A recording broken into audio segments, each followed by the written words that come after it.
to kung sino makapagsabi sa akin ng buong pangalan ng birthday celebrant. Buong pangalan ng birthday celebrant. Alright, palabahan naman natin si Celer. Yan. Tama po, yan. Hindi ko lang po kasi tinatanong kung anong buong pangalan ng ating celebrator. Yan. Ang sabi ko po, una-una ang mga pagsabi sa akin na may question mark na ako doon, buong pangalan ng birthday celebrant. Yan.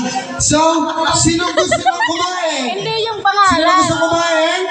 Yan, bibigyan ko kayo ng 30 minutos para umuwi sa kanya-kanyang bahay at doon na lang kayo kumain. After nun, balik na lang kayo rito. Okay ba yan? Kaya lang yan.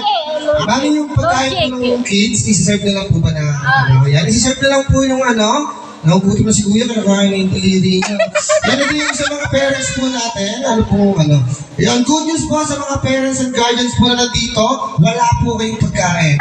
Subo na lang daw po kayo sa dalawang kids. Kaya meron tayo rito buffet, pila na lang po kayo. Pagtapos nyo kumain, wala mo nang aalis kasi marami pa kayong ilang tasin nyo tulad ng magic show, candle blowing, pabitin, and slow bags. Pagkatapos nyo kumain, walang aalis dahil magbabalik ka. It's your show. It's your time.